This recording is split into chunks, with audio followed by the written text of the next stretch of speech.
It's time for Dodger Baseball.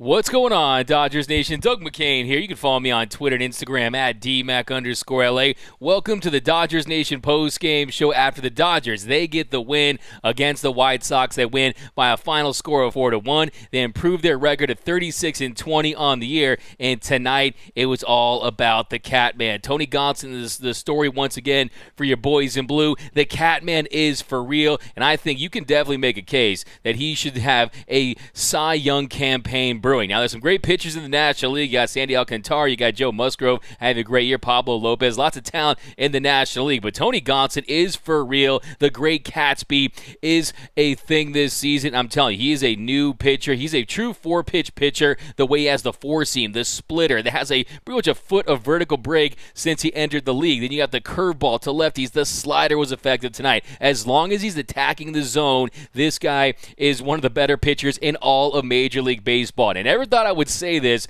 but Tony Gonsolin, a Cy Young candidate? Yes, that is for real. The Catman is no joke, and we're going to break it all down. But first, let me know where you're rocking with us here on the Dodgers Nation post-game show. Give me those city zip codes, area codes. We got Diane Schroeder. Catman should be an all-star.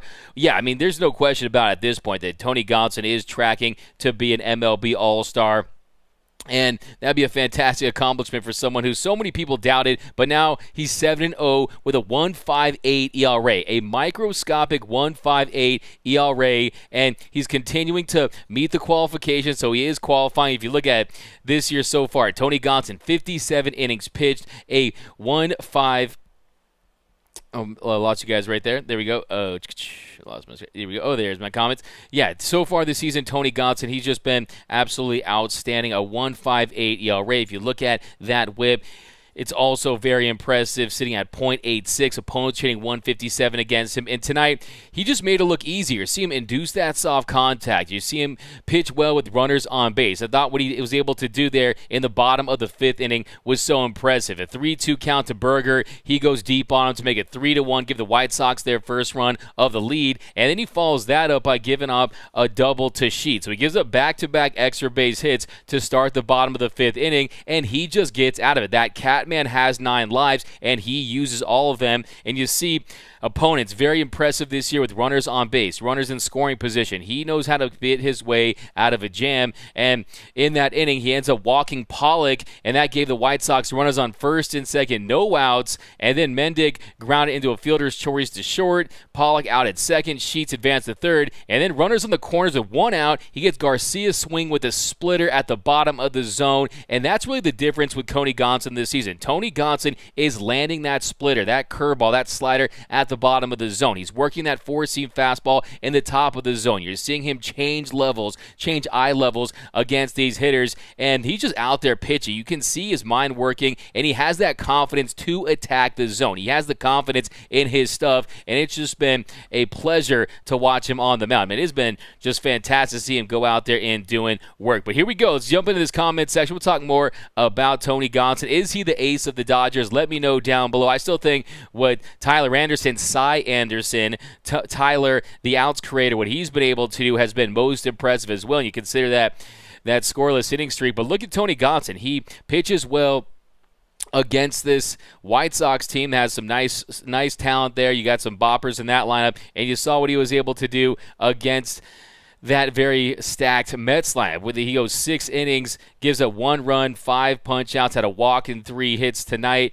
And then against that Mets team, 6 innings, no runs, 5 punchies, 1 walk and 2 hits. So the hits are low. That is the thing with Tony Gonsolin. You're not seeing tons of hits. You're seeing contact. You're seeing him pitching to contact, but you're seeing soft contact. You're seeing ground ball outs. You're seeing fly ball outs. And he's just keeping these hitters off balance, and it's just fun to watch. I mean, he's a true four 4-pitch pitcher here, and it's just really, really something special. Again, I really do think at this point you can make the legitimate case. Yes, I kind of wish that Sandy Alcantara was in the American League, because if that was the case, I think Tony Gonsolin, you could honestly say that he was the front runner at this point when it comes to the Cy Young. But right now, Tony Gonsolin is definitely in the mix, and I definitely think you can start that Cy Young consideration, Cy Young campaign. It's very, very early. There's no question about it. A lot of baseball to be played, so it's very premature. But the fact that we're this deep into the season, over a third of the way, and we're talking about Tony Gonsolin as a potential Cy Young Award winner, that is something that I don't think any Dodger fan out there would say with honesty. Maybe the Gonsolin family and a bunch of cats out there, and that's about it. But the Catman is for real, and we're going to break down his outing in depth. We also have to talk about this Dodgers offense. They woke up. I don't know if they left the bats in L.A. for Game 1, but today, for the second game against the White Sox, the slug picked up. And like I always say, if you want the dub, you have to slug. That is the nature of Major League Baseball. If you out-homer, if you out-slug your opponent, the odds of you winning that game are significantly better. I mean, you can take your small ball. You can keep your small ball, okay? Give me the slug, because that's what wins in 2022. And yesterday, just 5 base hits and all singles. Only the second time this season that the Dodgers didn't register an extra base hit yesterday. Well, that changed today. You had a long ball from Will Smith there in the top of the first inning, that 2-run home run, a little willpower on a 2-seam fastball by Cueto. They just ran into the middle of the plate, and Will Smith, he just punished it. 7th home run of the season, 2nd in 3 games, 3rd in his last 9 games, and I think you're seeing that with Will Smith. He's starting to get locked in. You saw him get a base hit late in the game, and I saw him get a hit yesterday, so he is really starting to lock in. And if you looked at his predictive stats, if you looked at his quality of contact, if you looked at his expected slug, you knew this was coming. So the results are starting to show for Will Smith, and then we'll see if Max Muncy can come back and hit 600-foot bombs like he did. And I know he struck out a lot. I know he struck with the bases loaded. I get that. But the fact that he hit such a tank, that to me is a very promising sign. Like, I remember hitting home runs like that too. I remember hitting 600-plus feet home runs in Wii Sports.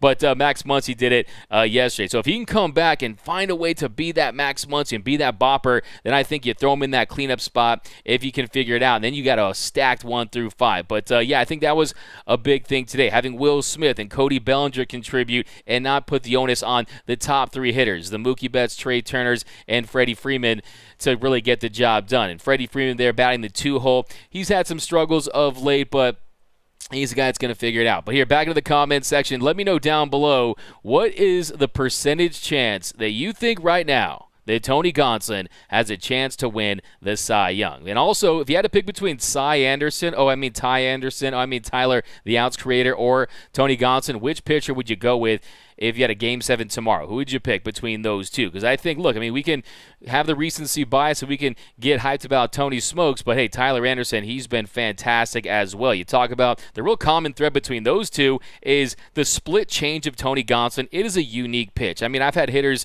on the Dodgers tell me about this pitch and just how difficult it is to pick up, because it's now you see it, now you don't. The tunneling on it's fantastic, and when he's landing it for strikes at the bottom of the zone, hitters don't have a chance. And also, his curveball is absolutely unhittable. The curveball, 0 hits. Tonight he throws that curveball. He really didn't have the curveball really didn't go with that as much as he typically does throughout the year. Tony Gonsolin, you're seeing him utilize that curveball against lefties, and on the year he's throwing at a 13.8% clip. Tonight, he goes with that curveball around 14%, so around the average that he's been throwing it. But, that curveball, I mean, you saw him throw it to Garcia there. I think what you're seeing with that pitch as well, it's a fantastic pitch. 0 hits off that curveball this season, and that is with let's see here. Yeah, lost my comments here. There we go. Yeah, there we go. Yeah.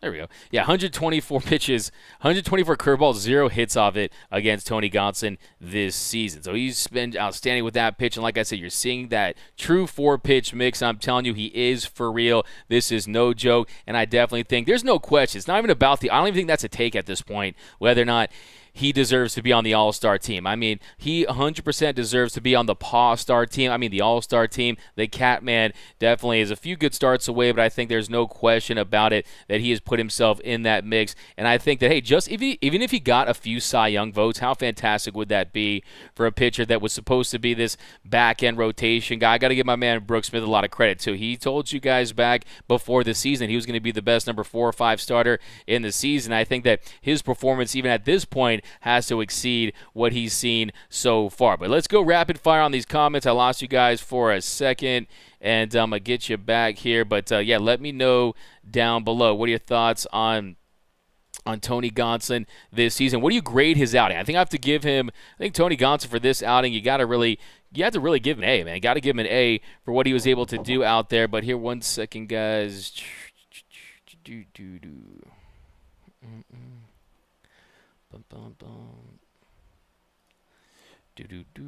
getting my comments. There we go. All right, I'll just read from the screen. How about that? There we go. D-Mac, what's up, bro? Let's go Dodgers. Let's get the series win. That's from Justin over on YouTube. We got Alex Renteria of Gonsolin. Let's get some All-Star votes. He'll be huge, especially after his postseason performances these last couple of years. Yeah, if you look at his postseason career, he's a guy that served up too many dingers. I think the one that comes to mind, of course, is the Randy Rosarena dinger there in Game 6 off that slider away. But, hey, he's also a guy that was really put in a bad position early in his career with that 16-day layoff at the end of the 2020 season. So they did not do him any favors. So, yeah, I don't think it was utilized properly, but still. Here we go. D-Mac needs glasses. Yeah, it's just, my comment page kind of disappeared on me, but don't worry, guys. I'm still rocking with you. Here we go. D-Mac for mayor. That's from IB Stroke. What up, IB Stroke? Again, D-Mac, I want the Dodgers to call up Michael Busch. Yeah, Justin, that time will come. And Michael Busch is a guy that has been raking. He's a guy that finally, now we're back. He's a guy that has had he's on track, man. He's on track, and I think that, look, I mean, it was nice to see Cody Bellinger have some success tonight with that home run. We'll talk about that in just a second. He's a guy that, look, he's just been hovering right below league average when it comes to offensive production. Yes, you see what he's able to provide defensively. Very solid in center field. Has the range. You guys know what I say, that he covers more ground than a Roomba in a mansion out there in center field. But you want to see him with a little more pop. And you're starting to see, though, a home run tonight. You're seeing some extra base hits throughout. You're seeing him out there get the doubles, get the home runs. That's what you want. I mean, I'm fine with a batting average around 250, 260, as long as the slug appears quite shows up for him. And I think with Cody Bellinger tonight getting a home run on a pitch you saw there too. Here we go. Bush hit a walk-off double in OKC. That's from Dylan Hare. DJ Gusto, let's go Dodgers. What up, DJ Gusto over on YouTube? You guys want to let's go Dodgers sound? There you go. Gonsolin to the All-Star game. Jared Myers, yeah. Give me your Freddie's worn out, needs a couple days off. That's from Craig Osterberg. Yeah, I think it's kind of wild when you think about it with Freddie Freeman. He has definitely been a little. What do you guys think they should do? Think he's a guy he loves to play. That's the thing with Freddie Freeman. He loves to be in that lineup. He likes to be out there. He likes to compete. He's a very routine-oriented player. But, I mean, you don't want to wear guys out. And the thing is, they've relied on the top of the order and the bottom of the order. It's the middle of that order that you want to see more consistency out of. And I think that if guys can pick it up and they have confidence that they can score runs without Freddie Freeman in the lineup, maybe you can get guys out there that can spell them some time off. And you can have Max Muncy, maybe when he comes back, play first or mix it up. Because remember, Edwin Rios, he's out for significant time, but let Muncy have a game at first. Hey, we just read each other's minds. Carnivorous Lunar Activity. By the way, if you guys are the first time watching the show, be sure to subscribe to the channel and smash that like button. This is your show. I'm the man of the fan, D-Mac, and hey, this is your show. I'm just hosting it. But here we go. Yes, my man Freddie needs a day out. That's from Deborah Young. By the way, Deborah, it's got to be a tough series for you watching A.J. Pollock. That must have been a pretty mixed emotions yesterday, having get that double off David Price. But, yeah, if you look at Freddie Freeman, he's a guy that would benefit from maybe a day. But the thing is, I mean, he's a guy that can hit his way out of slumps. And he's a guy that's he had some base hits. You saw what he was able to do. I mean, he's a guy. It's not really the base hits aren't the issue with Freddie Freeman. You just want to see a little more slug. I mean, I think Freddie Freeman's a guy that his power, I think, as he ages. I mean, I've seen some people out there try to say that maybe he's not going to hit for power later in his career and trying to compare him to Adrian Gonzalez. But Adrian Gonzalez is a guy that was still able to get you close to 30 home runs, even well past his 30s.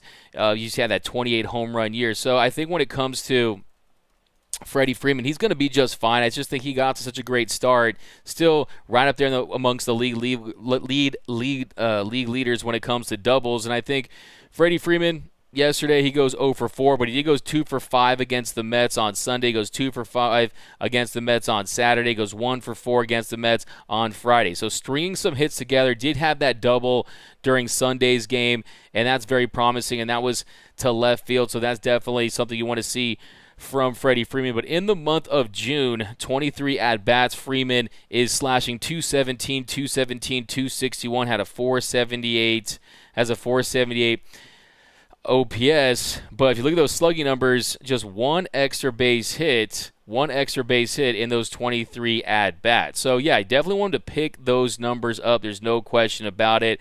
And tonight, Freddie Freeman, he ends up Fredericks of Hollywood, he ends up going 0 for 4. So that's no home runs in his last 157 at-bats. Just think about that. He's hit one home run in his last 157 at-bats. Just ran the numbers right now. So one home run in his last 157 at-bats. I mean, that would be his lowest home run per at-bats of his career, of course, without pickup. But when you look at his entire year, I mean, his slugging definitely is the lowest it's been for quite some time. So definitely Freddie Freeman, you might want to see him go out there. And look, he's going to tell you, though, Freddie Freeman's approach is going to stay the same. He's going to try to hit to all fields. He's going to try to hit line drives to left field, and the results are going to come. But on a scale of 1 to 10, are you guys concerned at all with Freddie Freeman's lack of slug? Let me know down below, because you guys know what I like to say. If you want to get the dub, you've got to slug, and that is how you win baseball games in Major League Baseball. So a lot has been made. You know, everyone likes to talk about, Dave Roberts is a bad close game manager, right? I mean, the Dodgers, they're 6-17 in extra innings games dating back to the start of the 2021 season. If you look at their under 500, they're like 24 and 28 off the top of my head. I think it's 24 and 28. Yeah, I think it's 24 and 28 one-run games over the last 2 years. And people talk about, is it managerial miscues? Is it bullpen mismanagement? Is it bad situational hitting? Is it guys not getting the timely base hits? It's really the approach at the plate. It's the hitting coaches. Who's to blame for the lack of wins in those close games? Yes, that is the truth, but also who has more wins since the start of last season? It's also the Dodgers. And how do they win a lot of games? It's by hitting the long ball. It's by slugging. It's by extra base hits. It's by scoring early and bearing their opponents. So that really is the name of the game. But here we go. One of the worst ever to manage. That is from Swell Sausage over on YouTube. Bandwagon fan returns from DeGusto. We got Freddie might be lucky to hit his homers, to hit 15 home runs this year.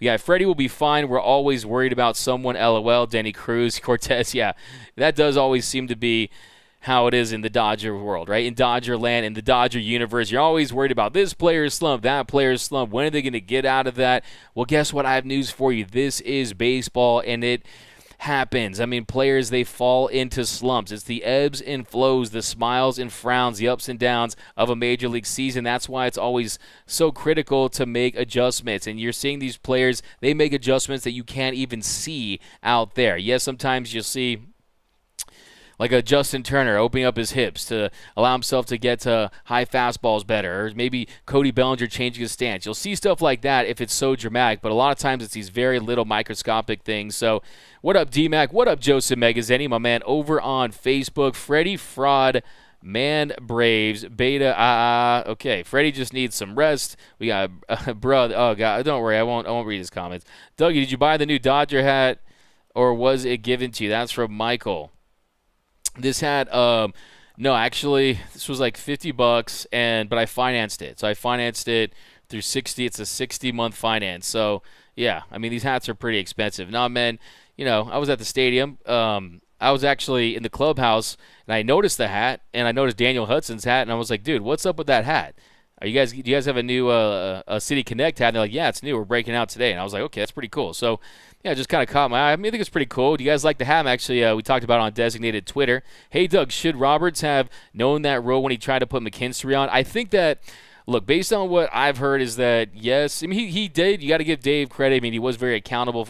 He was held accountable for it. And I do think that it looked a little sloppy. It was not a good look, the confusion by the Dodgers, because there's a couple ways you can look at that. I still have a breakdown I'm going to drop on that maybe tomorrow.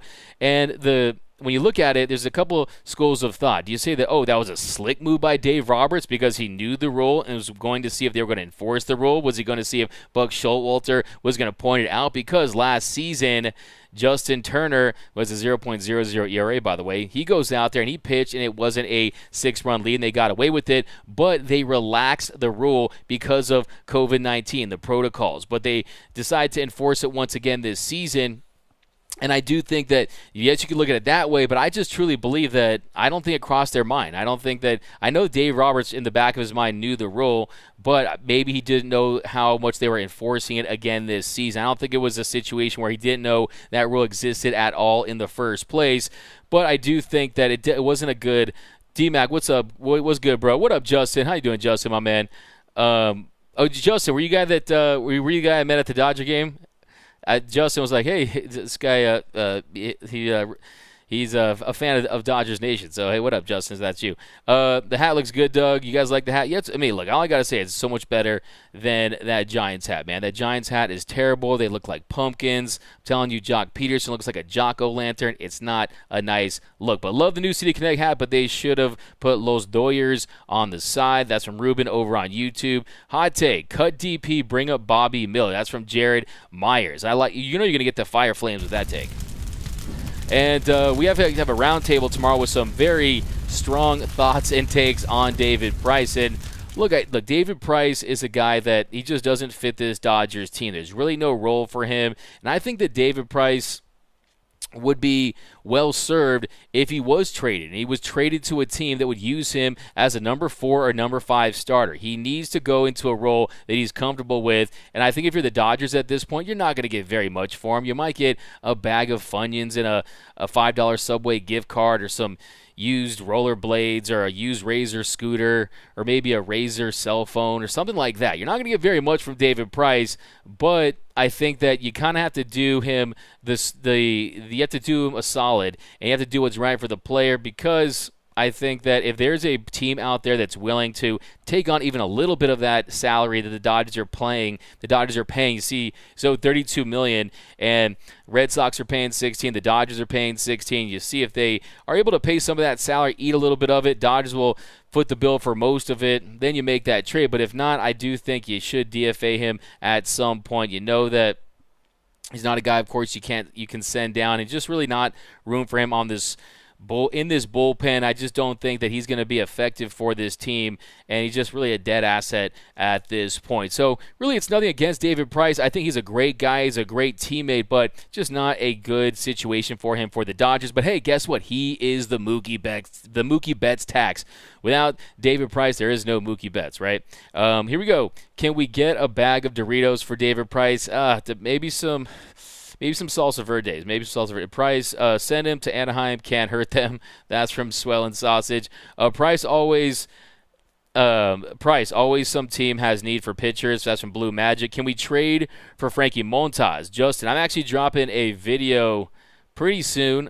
Top 10 starting pitchers the Dodgers could trade for and top 10 bullpen pieces they could trade for. So be on the lookout for that one. You guys know that I've been a fan of Filthy Frankie for quite some time. You know that he's a guy that he's got that stuff that's going to play up in the postseason, a filthy, nasty, dirty splitter. He's got the high velocity, and he's a pitcher I think that would be even better under the tutelage of guys like Connor McGinnis and Mark Pryor. Just imagine Frankie Montas with these guys. Price of tea in China. I think moving Price will allow Mitch White to stay on the roster when Kersh returns. That's from Damien. Yeah, I mean, I don't want to tip off the roundtable we did, but kind of mention a little something about that. I think when it comes to Mitch White, he's a guy that I would really be excited to see him in a multi-inning bullpen piece role. A guy that can go out there because, look, his fastball, he can get you 94, 95. That curveball, when he lands it in the bottom of the zone, it's a money pitch for Mitch White. And he goes out there. It's very simple for him. Curveball, fastball combination. As long as he's attacking the zone,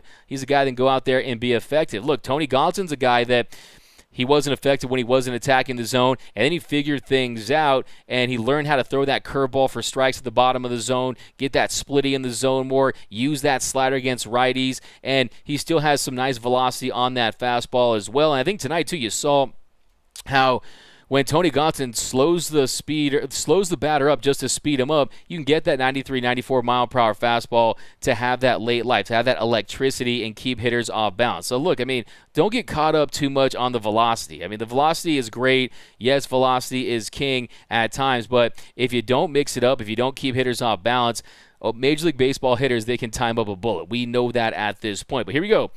Braves fan literally created another account. Oh, gosh, I'd be stroking. Man, dude. He always just says Braves better. I'm like, dude, the Braves aren't even better than the Mets in their own division. Okay, so let's just calm down.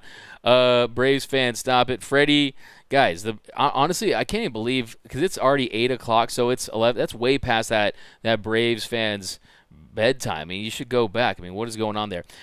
Braves fans, stop it. We can trade Bauer, Justin. The Bauer thing, based on everything I've heard, that's still just ways away. It's still completely mucked up. If you look at the arbitration situation with that and how they're kind of delaying it, yeah, there's not going to be much from that. But Freddie Fraud, man, Braves better. But man, I think it's so funny how they call him that. They call him Freddie Greenman, Freddie Fraudman. Look, man, just give it a rest, my man. Give it a rest. I don't care how good that pitcher was last night. Our batters made him look good. Stan, Stan the Rams fan, it was not a good night for that Dodgers offense. You saw the Dodgers just taking pitches they shouldn't have. You saw them kind of chasing at times and just not getting those quality ABs, not finding a way. But Kopech, you got to tip your cap sometimes because that guy really is fantastic. He was on his game. He was phenomenal. So sometimes you got to give him credit. Give credit where credit is due. But here we go. Let's go. I like that. This is from Verdell. If you have velocity without control, they call you a closer. That's a good one, man. So true. It's so true. Yeah, to me, you hear a lot with Bruce Dart, Gratterall, the velocity, the velocity. Look, I remember hearing about Jamarcus Russell and how impressive it was that he could throw 70 yards from his knees, and what happened to him. He's one of the biggest busts ever. So, yeah, velocity can only get you so far, man.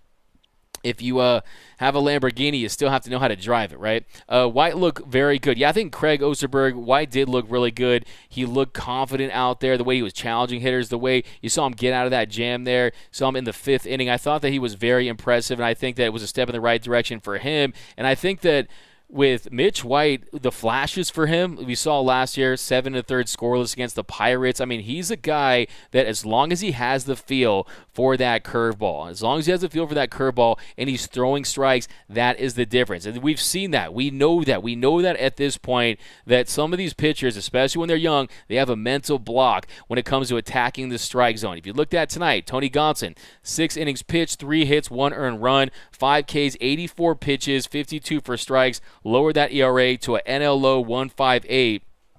And if you look at Tony Gonsolin today, he really not even crazy amount of swinging strikes. 8 swinging strikes for him on this night. And if you look at what he's able to do, 11 for 23 on first pitch strike. So it's not like he was getting ahead in the count every single time, but it was his ability to really induce off contact. That's really what it's all about for Tony Gonsolin. And you saw 5 ground ball outs, 8 fly ball outs, but some lazy contact, and he got the strikeouts when he needed him. But here we got to jump ahead to so the first inning for Tony Smokes, a 1-2-3 inning on 9 pitches. Second inning, Abreu grounds to third, then he strikes out Grandal, 4-seam fastball at the top of the zone. So that's what I'm talking about when I'm talking about changing those eye levels. Working that curveball, dropping it in at the bottom of the zone, and then busting that fastball at the top of the zone. And as a hitter, that's very difficult because you know the scouting report on Tony Gonsolin. You know the great Catsby has that lethal breaking stuff, and that he can be very effective. So that's why you'll see that fastball play up higher than the velocity it actually is. And then Berger, he singled to second. He singled to left, so Berger got that slider to left. And then Sheets, he flied to center for the third out. Then the third inning, a 1-2-3 third. You got Pollock to line to left. You got Mendick to ground to short. And then I love this pitch sequence against Garcia. So he starts him off with a slider away, then a curveball low and away, then a curveball bottom of the zone, and then a four-seam fastball, and then a slider to get him swinging. So he used that fastball, changed those eye levels with the curveball, and then the bottom of the zone, then the slider at the bottom of the zone. So now you even see him use that slider against the lefties there. And then the fourth inning, he hit Robert with the pitch to lead off the fourth, and it was just a four-seam fastball that got away, just ran in on Robert. Nothing malicious, nothing like that. Just didn't have the great grip on it. And then Moncada, he flied to left for the first out. Then Abreu flied to right for the second out. Robert advanced to third. And then with the runner on third, he gets Grandal to fly to left for the third out. So he has that slow heartbeat on the mound there, and he was able to get out of that jam. So he worked his way around that leadoff hitter, and then bottom of the fifth. That is when he was tested most. Bottom of the fifth. By the way, have you guys given me your Tony Gonsolin grade for his start? I'm giving him A as in CAT. Let me know down below. So bottom of the fifth inning, we already actually went over this one. Back-to-back extra base hits, and he was still able to get out of it. The one run on two hits. But, yeah. And then how about Yancey Almonte, man? You guys know, look, man, you guys have been watching this show. Before he was called up, I said, remember this name. I said Yancey Almonte is a guy that has this stuff. We talked about how he was eliminating that the four-seam fastball, going exclusively with that two-seam fastball, limiting the four-seam, going with the two-seam, and then that slider is just vicious. And he's a guy that's just been fantastic for the Dodgers. He stepped up when they need a guy that they can throw in big situations. And I think that he's a guy that, look, man, I could see him in some major high-leverage spots as long as he continues to progress well. Because his ERA now for the season is down to 1.29. 1.29 ERA for Yancey Almonte. And he's talked about how much he loves it with the Dodgers. Also, how he couldn't get the best grip on the ball. I don't know if you guys saw this, but before the game, he did an interview, and he talked about how the ball would slip out of his fingers at Coors Field because it was so cold, and he just didn't get the best grip on it. So I think for him, it's just about just staying consistent, having that spin, and you're seeing just great movement. I mean, the shape of that slider is just really remarkable, and I think that he's got a lot of swag. His show chain game is nice, and yeah, man, Yancey the full Almonte, man. We call him Monty, we call him the full Almonte. Should we call him the full Almonte? Where I'm still working on a nickname for him, but so far I got the full Almonte, or we maybe just Monty, but we'll kind of get. I'll do some thinking on that one. Catman grade AS from Dylan Hare. We got Miss Penny's everyone's ride with the D train. Don't worry, they'll jump off sooner or later. That's from Blue Magic. We got right. So yeah, Dodgers. Yeah, now like I said, this team. It's all about just getting out in front, slugging. It's about, now the Dodgers 27-4 when they score first. So, they're now 26-10 when they homer. So that is the name of the game for this Dodger team, and I think that we need to put an emphasis on that. This whole idea, yes, your situational hitting is important sometimes. Yes, the numbers bear out the fact that you want to change your approach in overtime, in extra innings, I should say. Maybe it's because the NBA Finals are in the corner of my eye, but you definitely want to change your approach a little bit late in games. And yes, there's definitely, you got to have some more clubs in those bags, as they say. But on the same token, you also want to give yourself, you want to stick to what got you there. And I think that this Dodger team you saw tonight, that is what makes this team so explosive. We haven't even talked about later in the game, Trey Turner. Look, I don't know if they were in Chicago or they were in Vegas State, because you had 7-7-7. You had the 7th home run from Will Smith. You had the 7th home run of the year for Cody Bellinger, and the 7th home run for Trey Turner. So Trey Turner, he hits a tank there, gets the Dodgers a nice little insurance run there late. And ninth inning, Trey Turner lead off. It's a 1-1 count. Curveball, he hits a tank 376 feet. Will Smith, he gets his second hit of the game. And, nice to get another run there for the Dodgers. But honestly, guys, this question has been popping off. I threw this on Twitter. I threw this on Instagram. And it was, do you think that trading A.J. Pollock for Craig Kimbrell was a bad trade? Because I've been pretty shocked. I've been pretty shocked by how overwhelming the support has been for A.J. Pollock. And don't get me wrong, I love me some A.J. Pollock. You guys know I always say A.J. Pollock. I call him A.J. Potluck because he always brings it, right? I mean, he's a guy that I'm going to get that guy banned. I'm sorry that's messing you guys out in the comment section. But Dodgers need to retake first place, move over Mets. Yeah, in due time. I don't think it's a bad trade, though, Justin. I always like Pollock. That's from Carnivorous Lunar Activity. Yeah, I mean, A.J. Pollock, he's gotten off to an extremely slow start this year. And then Craig Kimbrell, look, he was one blown save on the season, and then you add the fact that Blake Trinan goes down and Tommy Kahnle goes down. Look, even if Craig Kimbrell is somewhere in between the pitcher he was with the Cubs and the White Sox, it's still a trade that made sense for the Dodgers. Now, A.J. Pollock is a guy that for the majority of his career, Dodger fans, they thought he couldn't come through in the postseason. They called him Playoff Pollock, Playoff P, and all of a sudden they act like they miss the guy and they love the guy. And yes, we loved having him on the Dodgers, but come on, to act like he's some Dodger legend, let's pump the brakes on that. I mean, A.J. Pollock this season has struggled mightily. He's gotten off to a very slow start. He was injured earlier in the year. And so far this season, a 70 WRC+. So 100 is league average for weighted runs created plus. 100 is league average. He's 70 right now. So that's 30 points below league average. So he's a minus .07 WAR. And yes, it's still early. Got 134 plate appearances. But yeah, he's a guy that's he's hitting 220. So let's not act like, I mean, having Craig Kimbrell on the Dodgers is much more valuable than having A.J. Pollock on the Dodgers instead of Craig Kimbrell. I think it's wild. It's wild. Look, I mean, that's why I always say, you want to fall in like with players, don't fall in love with players. When you fall in love with players, you get in trouble because you let your feelings get in the way of just how you feel about moving these players and trading these players. And don't let facts get in the way of your feelings. You have to really manage it that way. So fall in like with players, don't fall in love with players, unless it's a Mookie Betts who's under contract for 12 years. Then you're fine to fall in love. But this ramen noodle is back from Stan. The crickets today from the people vocal about that trade last night when he hit that double from Dylan Harrison is doing push-ups. Wow, we got Freddie. Here we go. There we go.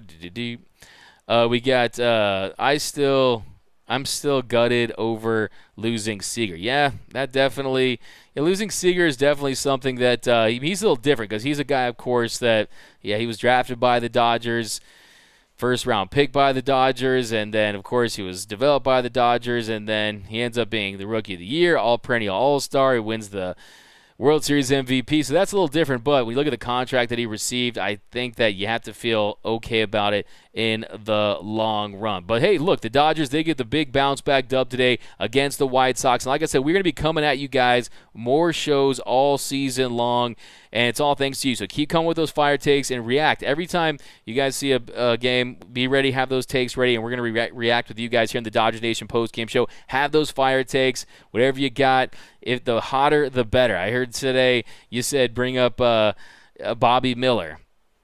I think that, stuff like that is great. But AJ gave us one good year. He was below average his first year and average the other year. That's from Alex Renteria. Yeah, if you look at AJ Pollock, last year he was massive for the Dodgers. I think last year when you consider the injuries, you consider the year that Cody Bellinger was having, you consider Mookie Betts being out, he missed significant time. I think when you see what he was able to do for the Dodgers, he was tremendous. And I think that, that helped the Dodgers because he posted 892 OPS in 2021, a 135 OPS plus 21 home runs, 27 doubles.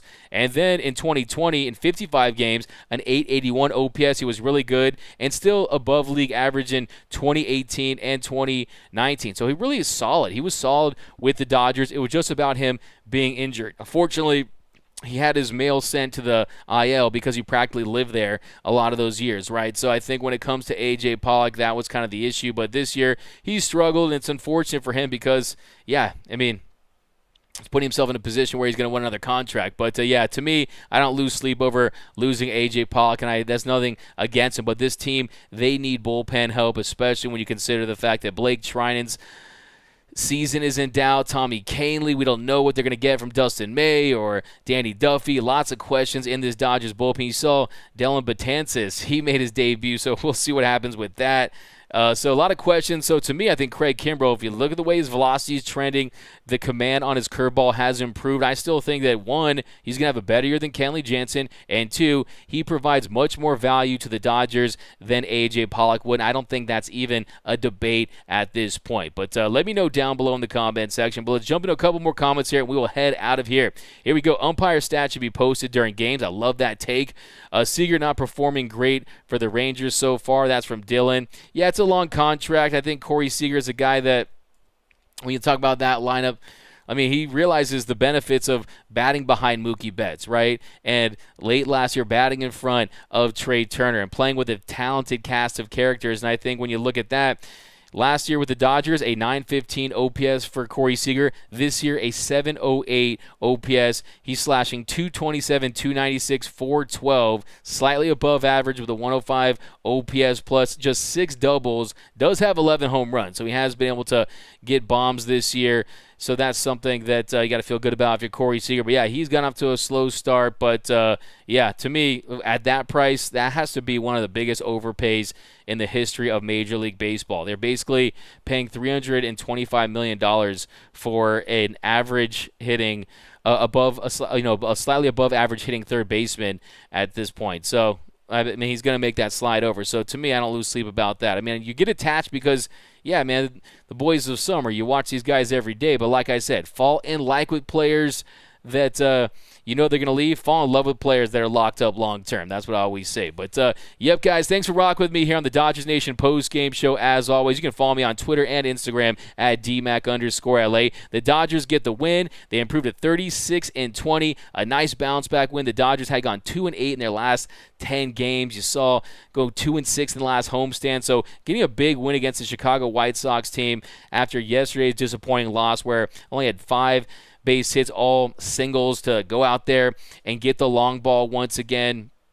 And, and get up early. They got 2 runs in the first, thanks to that 2-run shot by Will Smith, some willpower, and then you got the solo bomb from Cody Bellinger, so that's definitely something that's very promising. You don't want to have a belly flop. You want the belly Evers to be happy, and then Tony Gonsolin continuing to impress him, battling his way in that 5th inning, and then 9th inning adding some insurance runs with that Trey Turner solo blast. So Dodgers still in a good spot. Looks like the Padres, they're up big against the Mets. So this Padres team, they are for real.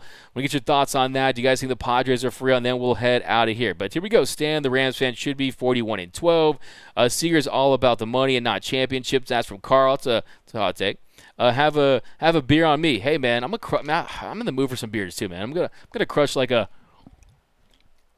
6-pack out of this. Just and rewatch the game. Who knows? Maybe I'll rewatch. I don't know. I've definitely, you guys saw the man.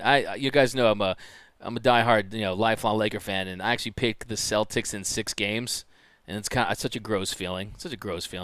And they won tonight. Looks at shortstop next year from Jared Myers. Look, I mean, I've talked to people when I was out spring training that say that that is something that is under consideration. That's all I'll say, man. It's definitely something that they have as a possible contingency plan. There are some names out there. My man Eric Eulo, if you don't follow him, you got to follow my man Eric Eulo.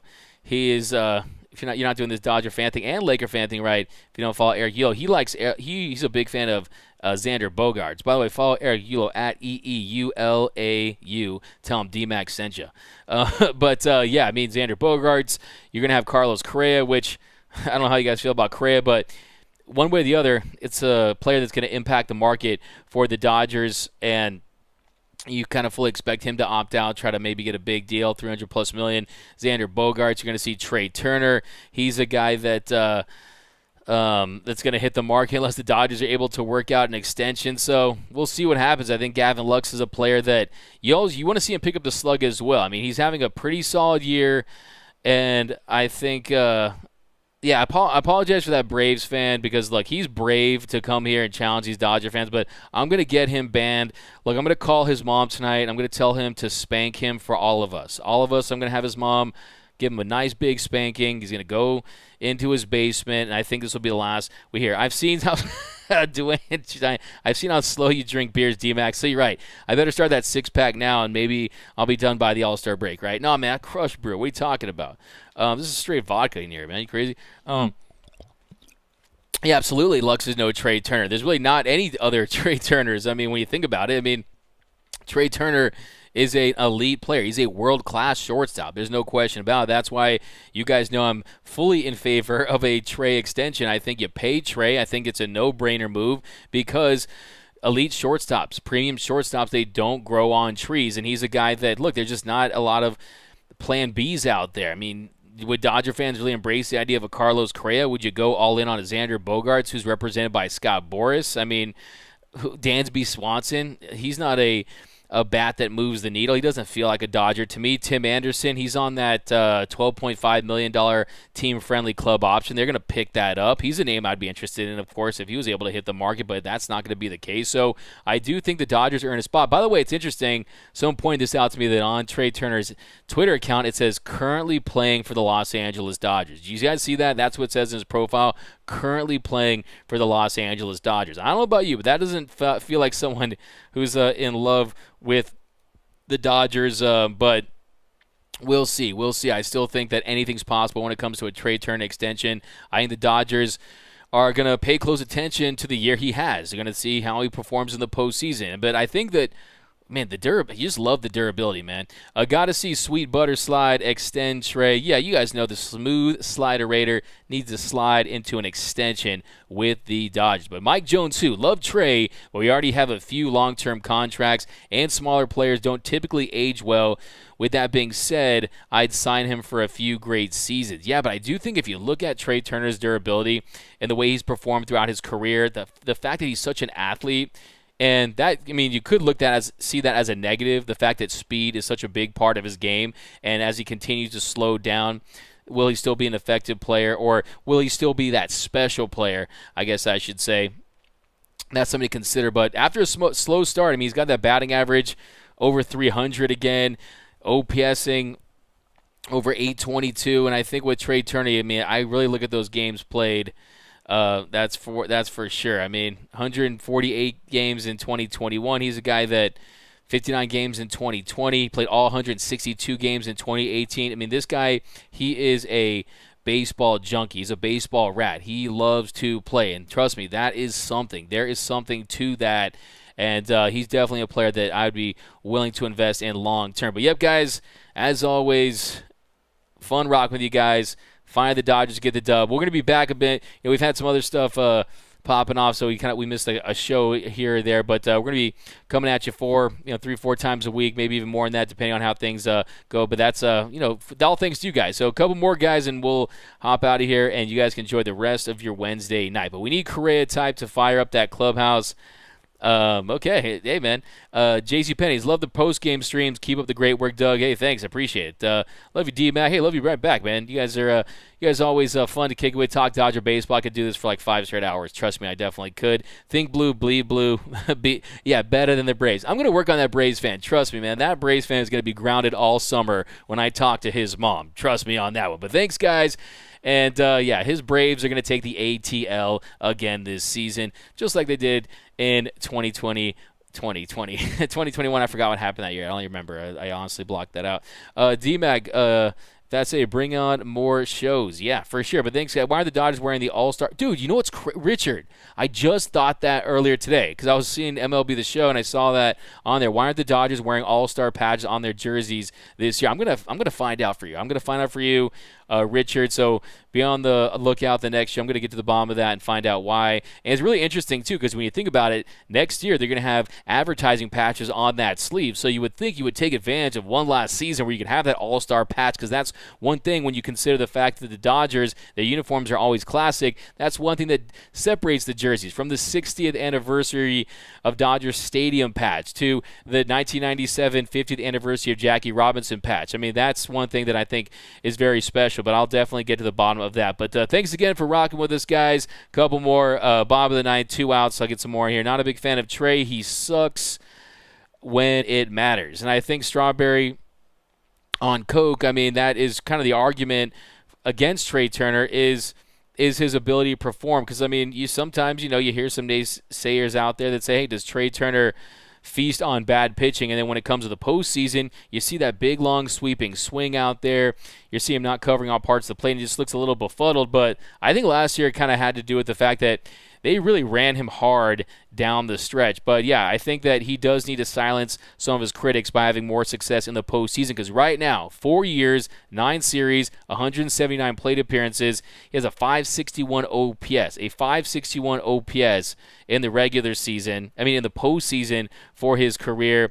You see that he's slashing 228, 274, 287 with just one home run. One home run in his postseason career in 9 series. Only one home run, 7 doubles in 179 plate appearances. And you compare that to his regular season numbers, an 885 OPS with the Dodgers, an 842 OPS, an 848 career OPS. So to have that drop all the way down to 561. But like I said, all it takes is one postseason. Corey Seager was terrible in the postseason, right? That's what everyone said until he wasn't. Cody Bellinger didn't have very much success in the postseason until he hit those clutch home runs. So look, it can all change you can change your postseason reputation with one great postseason. That's all it really takes. But and you look at Barry Bonds in 2002. He had some critics before that, and then he goes off in that postseason. But yep, guys, enjoy the rest of your night. Dodgers get the win. I know it feels good after kind of the struggles of late. So if you haven't yet, be sure to subscribe